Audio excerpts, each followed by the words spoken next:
Video lecture की श्रृंखला में आप सभी का स्वागत है।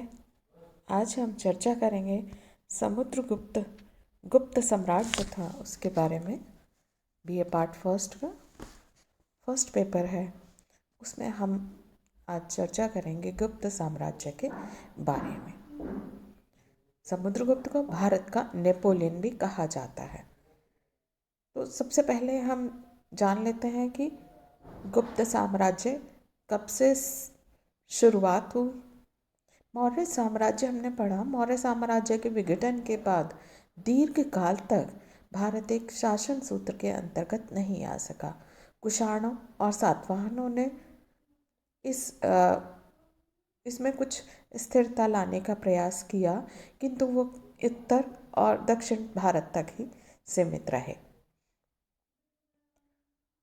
गुप्त वंश का आरंभिक राज्य उत्तर प्रदेश और बिहार में था।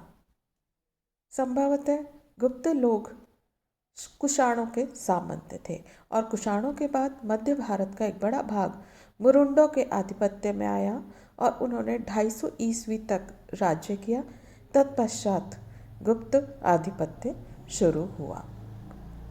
गुप्तों की उत्पत्ति के विषय में भी विद्वानों में बहुत अधिक मतभेद है।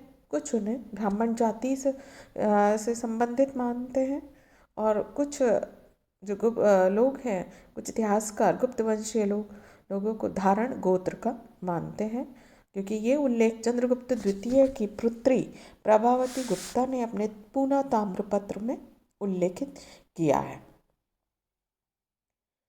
इस गुप्त वंशावली का परिचय हमें अनेक अभिलेखों से प्राप्त होता है, जैसे समुद्रगुप्त की प्रयाग प्रशस्ति है, कुमार गुप्त का स्तंभ लेख है, स्कंदगुप्त का भीतरी स्तंभ लेख है। इन सब के आधार पर गुप्तों का जो आदि पुरुष था, जो सर्वप्रथम जो शासक था, उसका नाम श्रीगुप्त था। उसका उत्तराधिकारी और उसका पुत्र घटोत्कच हुआ। परंतु गुप्त वंशावली में सबसे पहला शासक चंद्रगुप्त प्रथम मिलता है, जिसने महाराजा अधिराज की उपाधि धारण की थी। चंद्रगुप्त प्रथम ने ही गुप्त वंश को एक साम्राज्य की प्रतिष्ठा प्रदान की थी। इसी ने इतिहास में एक नए संवत गुप्त संवत चलाने का श्रेय भी चंद्रगुप्त प्रथम को ही दिया जाता है और चंद्रगुप्त प्रथम को ही गुप्त वंश का वास्तविक संस्थापक माना जाता है। चंद्रगुप्त गुप्त वंश में ही सर्वप्रथम चंद्रगुप्त प्रथम ने ही चांदी के सिक्कों का प्रचलन करवाया था। इसके बाद आता है समुद्रगुप्त, जिसके बारे में आज हम चर्चा करेंगे। चंद्रगुप्त प्रथम के बाद उसका पुत्र समुद्रगुप्त शासक बना, जिसके काल में गुप्त साम्राज्य का सबसे अधिक प्रसार हुआ। हम सबसे पहले इनके जीवन समुद्रगुप्त के प्रारंभिक जीवन के विषय में हमें ज़्यादा जानकारी प्राप्त नहीं होती है। सिर्फ इतना ही पता चलता है कि उसके पिता का नाम चंद्रगुप्त प्रथम था और उसकी माता का नाम कुमार देवी था, जो लिच्छवी वंश से संबंध रखती थी। समुद्रगुप्त अपने आप को बड़े गर्व से लिच्छवी दौहित्र कहा करता था। वो एक उच्च कोटि का विद्वान था और इस बात की पुष्टि इलाहाबाद की प्रशस्ति से भी होती है। समुद्रगुप्त गुप्त सम्राटों में कई अर्थों में अद्वितीय था। उसे भारतीय इतिहास का महान सेना नायक, कुशल राजनीतिज्ञ और अजय योद्धा माना गया है। समुद्रगुप्त का आदर्श भारत के प्राचीन क्षत्रियों का परंपरागत आदर्श, दिग्विजय और भारत का राजनीतिक एकीकरण था और इन सब की पुष्टि इलाहाबाद की प्रशस्ति से होती है। दुर्भाग्य से इस प्रशस्ति का पहला कुछ भाग जो नष्ट हो चुका है, परंतु जो बचा हुआ भाग है उसके शब्दों से पता चलता है कि उसने पिता के समय युद्धों में सफलतापूर्वक भाग लिया था। इसके बाद हम जानेंगे कि समुद्रगुप्त की जो जानकारी है, इतिहास को जानने के स्रोत हमारे पास क्या क्या है। तो सबसे पहले आती है हरिशैन की प्रयाग प्रशस्ति। समुद्रगुप्त के शासनकाल की समुद्रगुप्त के उपलब्धियों का विवरण उसके दरबारी कवि हरिसेन द्वारा लिखित प्रयाग प्रशस्ति से होता है। इस प्रशस्ति को अशोक के कौशाम्बी स्तंभ पर उत्कीर्ण करवाया गया था, जिस पर अशोक के 6 स्तंभ लेख पहले से ही उत्कीर्ण थे और बाद में इस स्तंभ को कौशाम्बी, जो कोसम गांव इलाहाबाद से लगभग 55 किलोमीटर दक्षिण पश्चिम में, वहाँ से लाकर इलाहाबाद के किले में खड़ा कर दिया था। इसलिए इसे प्रयाग प्रशस्ति या इलाहाबाद अभिलेख कहा जाता है। इस प्रयाग प्रशस्ति के बारे में आपसे कई बार ये प्रश्न पूछा जाता है कि प्रयाग प्रशस्ति क्या है और उसको किसने लिखा या किसके बारे में ये लिखी गई है, तो आपको इसको ध्यान से पढ़ना चाहिए। ये अभिलेख संस्कृत भाषा की चंपू शैली, जो कि गद्य और पद्य दोनों होते हैं, उसमें लिखा हुआ है। इसकी कुछ पंक्तियाँ क्षतिग्रस्त हैं। लेख में कोई तिथि नहीं मिलती, हो सकता है कि क्षतिग्रस्त भाग में वो तिथि रही हो, और लेकिन ये अभिलेख समुद्रगुप्त के जीवन काल का ही है।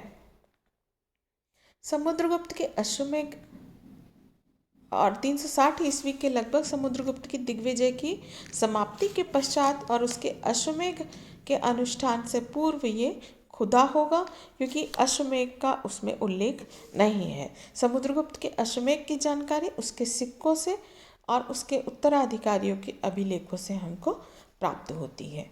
इस अभिलेख से समुद्रगुप्त के जीवन और व्यक्तित्व दोनों पर ही प्रकाश पड़ता है। इस प्रशस्ति में उल्लेख आता है कि समुद्रगुप्त को चंद्रगुप्त प्रथम ने भरी सभा में अपना उत्तराधिकारी चुना था। संभवतः वह उसका ज्येष्ठ पुत्र नहीं था, लेकिन पुत्रों में योग्यतम रहा होगा। ये इस बात की झलक भी प्रशस्ति से मिलती है। और राजगद्दी के इच्छुक दूसरे राजकुमारों को गहरी निराशा हुई होगी। राजदरबार में निश्चित रूप से तनाव का वातावरण उत्पन्न हुआ होगा, और ये संभव है कि समुद्रगुप्त को इस विरोध या विद्रोह का सामना भी करना पड़ा होगा और उसको उत्तराधिकार के लिए कोई युद्ध या विद्रोह का सामना करना पड़ा। ये तो हुई प्रयाग प्रशस्ति। इसके बाद दूसरा है एरन अभिलेख। मध्य भारत में स्थित एरन नामक स्थान से भी गुप्त काल का एक शिलालेख प्राप्त हुआ है। ये लाल बालुआ पत्थर पर उत्कीर्ण है और इससे भी हमें समुद्रगुप्त के शासनकाल की कई घटनाओं के बारे में जानकारी प्राप्त होती है। इसके बाद है सिक्के। समुद्रगुप्त ने अपने शासनकाल में कई प्रकार की मुद्राएं प्रचलित की थी, जो उसके चरित्र तथा शासन पर प्रकाश डालती हैं। समुद्रगुप्त के कुछ सिक्कों के हाथों में तीर कमान लिए हुए शेर का शिकार करते हुए दिखाया गया है, जिससे पता चलता है कि वो वीर योद्धा और शिकारी था। कुछ मुद्राओं में उसको वीणा बजाते हुए दिखाया गया है, जिससे पता चलता है कि संगीत प्रेमी था। कुछ सिक्कों में अश्वमेध घोड़े का चित्र है, जिससे सिद्ध होता है कि उसने अश्वमेध यज्ञ किया था। कुछ पर विष्णु का चित्र है, जिससे पता चलता है कि विष्णु का पुजारी था। तो इससे इन सिक्कों से तत्कालीन आर्थिक, सामाजिक और धार्मिक अवस्था का चित्रण प्राप्त होता है। ये थे समुद्रगुप्त के इतिहास को जानने के स्रोत। इसके बाद हम आते हैं समुद्रगुप्त दिग्विजय के बारे में, कि उसने कहाँ कहाँ पर विजय प्राप्त की। समुद्रगुप्त को एक महान विजेता था। 335 ईस्वी में वो जब शासक बना, तब भारत छोटे छोटे राज्यों में विभक्त था। प्रयाग प्रशस्ति में उसके सारे विजयों का उल्लेख आता है। समुद्रगुप्त एक महान विजेता था, उसने विशाल साम्राज्य स्थापित किया। तो सबसे पहले उसने आर्यावर्त पर विजय प्राप्त की। समुद्रगुप्त ने शासक बनने के पश्चात आर्यावर्त के प्रदेशों पर प्रथम बार आक्रमण किया, और उसका कारण था कि जिस समय समुद्रगुप्त पाटलिपुत्र पर आक्रमण कर रहा था, उसी समय पीछे से अच्युत, जो संभवतः बरेली का शासक था, और नागसेन जो पद्मावती का शासक था, नामक नाग राजाओं ने उस पर आक्रमण कर दिया। ये दोनों शासक पाटलिपुत्र के शासक कोट कुलज के संबंधी थे, परंतु इस समय समुद्रगुप्त नहीं घबराया और उसने सर्वप्रथम अच्युत और नागसेन को युद्ध में पराजित कर दिया। इसके बाद उसने कोटकुल को परास्त करके पाटलिपुत्र पर अधिकार कर लिया। पाटलिपुत्र गुप्त राजाओं की राजधानी बन गई और ये एक पाटलिपुत्र की विजय गुप्तों के इतिहास में क्रांतिकारी घटना थी।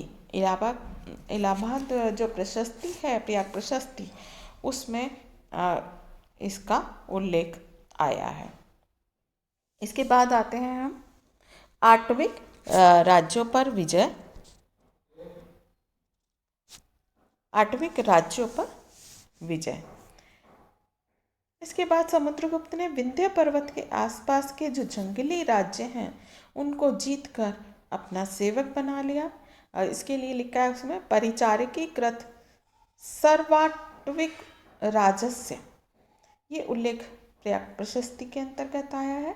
तो इससे पता चलता है कि समुद्रगुप्त ने आठविक राज्यों पर विजय प्राप्त की थी और इस विजय के परिणाम स्वरूप समुद्रगुप्त के दक्षिण पथ का मार्ग खुल गया, क्योंकि आठविक राज्यों में कुछ जंगली जातियां निवास करती थी।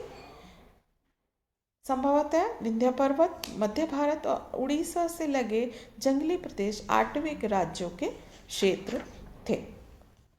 इसके बाद हम जानेंगे दक्षिणापथ की विजय के बारे में। ये तो थी आर्यावर्त और आठविक राज्यों की विजय। इसके बाद दक्षिण भारत की विजय। उत्तर भारत में साम्राज्य विस्तार करने के पश्चात समुद्रगुप्त ने दक्षिणापथ के 12 राजाओं को परास्त किया, जिनमें उसका उल्लेख जो आता है कौशल का महेंद्र,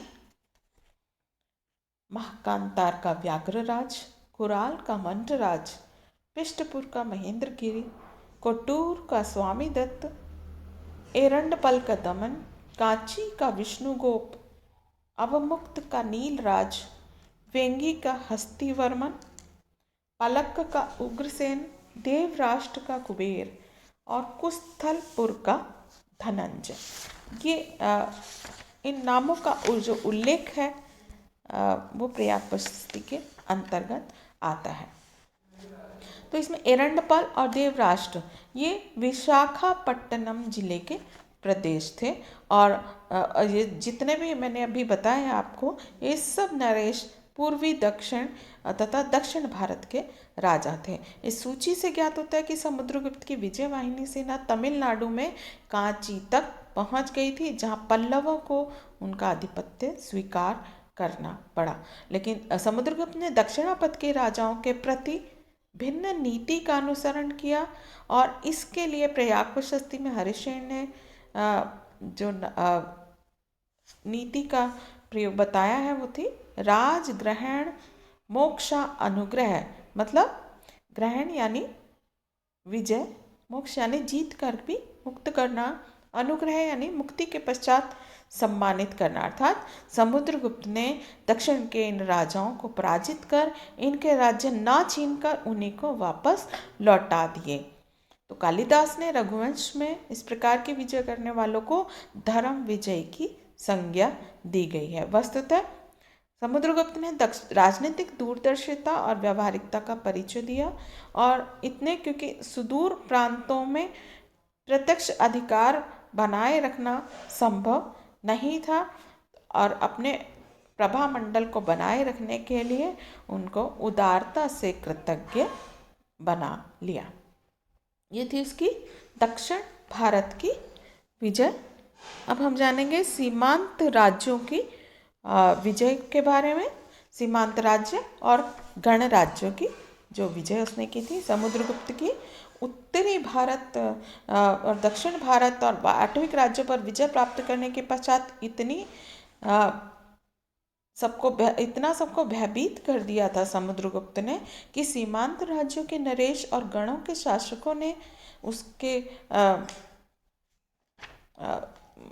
भयभीत कर दिया था कि बिना युद्ध के सीमांत प्रदेशों ने उसकी अधीनता स्वीकार कर ली। वे समुद्रगुप्त के प्रचंड शासन को सभी प्रकार के वार्षिक कर, दान, आज्ञाकरण और प्रणाम आगमन से परितुष्ट रखते थे। इनमें 5 राज्य और 9 गणराज्य थे। ये इस प्रकार से समतट, दवाक, कामरूप, नेपाल और कत्रेपुर, ये तो 5 सीमांत राज्य थे और 9 गणराज्य थे जो थे मालव, अर्जुनायन, योद्धेय, मद्र, आभीर, प्रार्जुन, सनकानिक, काक और खरपरे। ये सब गणराज्य थे। इसके बाद पड़ोस के जो विदेशी राज्य थे उन्होंने भी समुद्रगुप्त का प्रभाव स्वीकार कर लिया। समुद्रगुप्त के प्रभाव और यश का सूर्य ऐसा चमका कि पड़ोस के विदेशी राजाओं ने भी उसकी अधीनता स्वीकार कर ली, अधीनस्थ भाव से मैत्री संधि कर ली। इन विदेशी राज्यों में समुद्रगुप्त के वर्चस्व को स्वीकार कर 4 शर्तें मानी। जैसे पहला है आत्मनिवेदन, यानी गुप्त सम्राट के सामने स्वयं प्रस्तुत होना। दूसरा कन्योपायन, मैत्री को दृढ़ बनाने के लिए अपनी राजकुमारियों को गुप्त वंश में विवाह हेतु प्रस्तुत करना। तीसरा दान देना यानी उपहार भेजना। चौथा गरुड़ दंडात्मक, गुप्तों के गरुड़ चिन्ह से अंकित आज्ञा पत्रों का स्वीकार करना। इन शर्तों से मालूम होता है कि समुद्रगुप्त और पड़ोस के विदेशी राज्यों में बराबर का मैत्री संबंध नहीं था, बल्कि विदेशी राज्य समुद्रगुप्त के अधीन मित्र थे। और जिन विदेशी राज्यों ने ये शर्तें स्वीकार नहीं की वे थे देवपुत्र शाही, शाहा, अनुशाही जो कुषाणों की एक शाखा थी और केदार कुषाणों के नाम से जानी जाती थी, और पश्चिमोत्तर भारत में ये पेशावर यानी पुरुषपुर में राज्य कर रही थी। इसके बाद शकमुरुंड पश्चिमी भारत के शक क्षत्रप थे। तीसरा सिंगल द्वीपवासी यानी लंकावासी, यहाँ का राजा था मेघवर्ण। और सर्वद्वीपवासी, इसका तात्पर्य दक्षिण पूर्वी एशिया के अन्य हिंदू उपनिवेशों से है। जावा के एक ग्रंथ के अनुसार वहाँ का इक्ष्वाकु वंशी राजा ईश्वर्यपाल स्वयं को समुद्रगुप्त का वंशज मानते थे।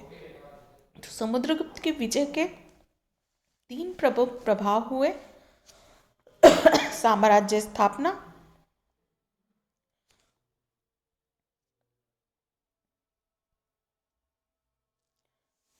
उसने एक विशाल साम्राज्य की स्थापना की जिसमें आर्यावर्त और मध्य प्रदेश प्रत्यक्ष रूप से सम्मिलित थी। प्रभाव क्षेत्र की स्थापना, उसने प्रत्यक्ष साम्राज्य क्षेत्र की अपेक्षा उसका प्रभाव क्षेत्र कहीं अधिक बड़ा था। इसके अंतर्गत दक्षिणापथ और पूर्व और पश्चिम के सीमांत राज्य सम्मिलित थे। इन्हें समुद्रगुप्त ने अपने साम्राज्य में नहीं मिलाया था। उसने इनसे अधीनता स्वीकार कराकर उन्हें मुक्त कर दिया था। तीसरा मैत्री क्षेत्र, समुद्रगुप्त के शौर्य से आतंकित होकर कुषाणों, शकों, लंका और अन्य द्वीपों के निवासियों ने उससे मैत्री संबंध स्थापित कर लिए थे। अब हम जानेंगे उसकी उपलब्धियों के बारे में, अन्य उपलब्धियों के बारे में। तो सबसे पहले आता है अश्वमेध यज्ञ। समुद्रगुप्त वास्तव में एक चक्रवर्ती सम्राट था। आपको मालूम है अश्वमेध यज्ञ कौन करता था? जो चक्रवर्ती सम्राट होता था। अपनी दिग्विजय के उपलक्ष्य में उसने अश्वमेध यज्ञ का अनुष्ठान किया। उसके उत्तराधिकारियों के विलेखों में अश्वमेध का पुनरुद्धारकर्ता समुद्रगुप्त को कहा गया है, जो चिरकाल से बंद हो गया था। समुद्रगुप्त ने सोने के अश्वमेध शैली के सिक्के प्रचलित किए थे जिन पर यूप के सम्मुख अश्व को दिखाया गया है और लेख है उस अश्वमेध पराक्रमः उस पर अंकित है। अब हम जानते हैं उसके साम्राज्य विस्तार के बारे में। समुद्रगुप्त ने विशाल साम्राज्य की स्थापना की। उसने उत्तरी भारतवर्ष के 9 राज्यों पर विजय प्राप्त कर अपने राज्य में मिला लिया। आटविक राज्यों को जीतकर दक्षिणापथ के 12 राज्यों पर अपना प्रभाव स्थापित किया। पूर्व और पश्चिम सीमांत के प्रदेशों को अधीनता स्वीकार करने के लिए विवश कर दिया और विदेशी राज्य भी उसको महान सम्राट मानते थे। उसकी राजधानी पाटलिपुत्र थी। और उसका साम्राज्य उत्तर में हिमालय से लेकर दक्षिण में नर्मदा तक, पूर्व में ब्रह्मपुत्र नदी से लेकर पश्चिम में चंबल नदी तक विस्तृत था। समुद्रगुप्त की गौरवशाली विजयों के कारण ही वी.ए. स्मिथ उसे भारत का नेपोलियन कहते हैं।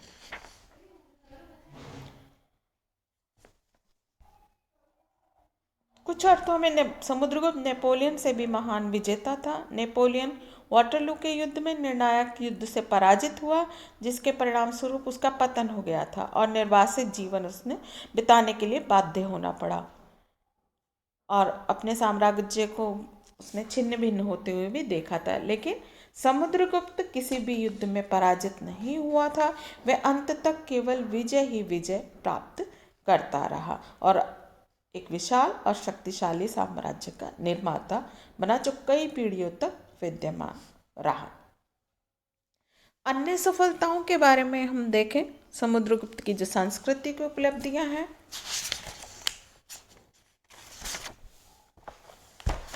साहित्य के क्षेत्र में विकास। समुद्रगुप्त एक कवि, इलाहाबाद प्रशस्ति से हमें ज्ञात होता है कि समुद्रगुप्त ने कविराज की पदवी भी ग्रहण की थी और उसने बहुत सारी शायद कविताओं की रचना भी की हो, लेकिन हमें कोई कविता उसकी प्राप्त नहीं होती है।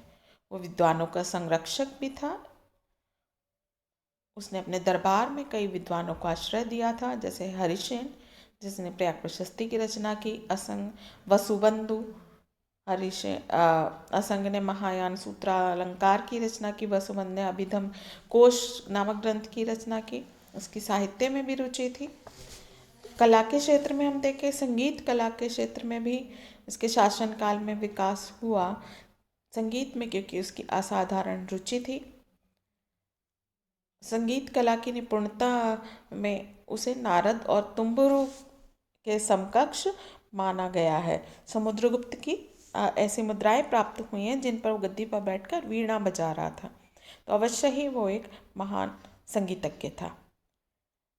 मुद्रा कला में भी इस काल में विशेष उन्नति हुई, क्योंकि समुद्रगुप्त ने बहुत अधिक संख्या में सिक्के जारी किए, जिसमें उसका चरित्र और शासन प्रबंध के बारे में महत्वपूर्ण जानकारी प्राप्त होती है। धार्मिक क्षेत्र में हम देखें तो वो हिंदू धर्म का अनुयायी था और उसके सिक्कों पर विष्णु देवता या गरुड़ के चित्र अंकित हैं, तो वह विष्णु का उपासक था और उसने हिंदू सम्राटों की भांति अश्वमेध यज्ञ किया। अन्य धर्मों के प्रति भी वो सहनशीलता की नीति का उसने पालन किया, किसी भी धर्म पर अत्याचार नहीं किया। समुद्रगुप्त महान विजेता, प्रतिभाशाली कवि, कुशल राजनीतिज्ञ, संगीतज्ञ और कला और साहित्य का महान संरक्षक था, जिसने धार्मिक सहनशीलता की नीति का पालन किया था। ये थी समुद्रगुप्त की उपलब्धियाँ।